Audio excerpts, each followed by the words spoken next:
பன்னீரை ஃப்ரை பண்ணலாம் ஃப்ரெண்ட்ஸ். இப்போ இதை கட் பண்ணிக்கலாம் நம்ம.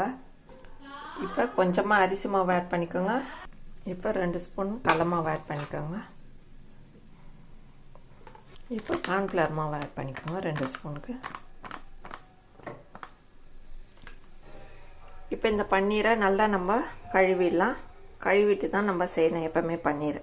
இப்போ இதில் வெறும் மிளகாத்தூள் ஆட் பண்ணிக்கோங்க காரத்துக்கு. இந்த பன்னீர் மசாலா ஆட் பண்ணிக்கோங்க கொஞ்சம். சால்ட் ஆட் பண்ணிக்கோங்க. இப்போ இது எல்லாத்தையும் நல்லா கலக்கிடுங்க.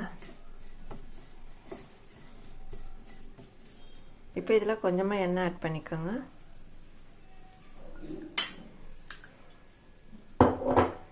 இப்போ இதை நல்லா கலக்கிடலாம்.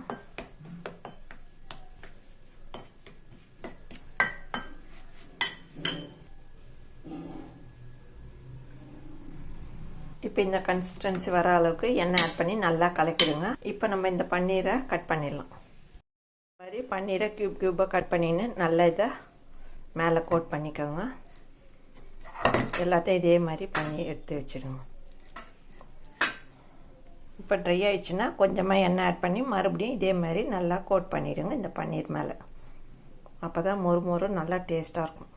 இப்போ பாருங்கள் ஃப்ரெண்ட்ஸ், இந்த மாதிரி ட்ரேயில் எண்ணெய் லைட்டாக ஸ்ப்ரே பண்ணிட்டு இந்த மாதிரி அடிக்குங்க. மைக்ரோ ஓவனில் வச்சா நல்லா மொறுன்னு ஆகிடும். இப்போ நம்ம மைக்ரோ ஓவனில் வச்சிடலாம் இது. இப்போ இந்த பன்னீர் ஃப்ரை ரெடி ஆயிடுச்சு ஃப்ரெண்ட்ஸ். இது ரசம் சாதத்துக்கு தயிர் சாதத்துக்குலாம் செம்ம டேஸ்ட்டாக இருக்கும் ஃப்ரெண்ட்ஸ். இதே மாதிரி செஞ்சு சாப்பிட்டு பாருங்கள். இந்த வீடியோ பிடிச்சிருந்தால் லைக் பண்ணுங்கள், ஷேர் பண்ணுங்கள், சப்ஸ்கிரைப் பண்ணுங்கள் ஃப்ரெண்ட்ஸ். டாடா பாய். மீண்டும் அடுத்த வீடியோவில் சந்திப்போம்.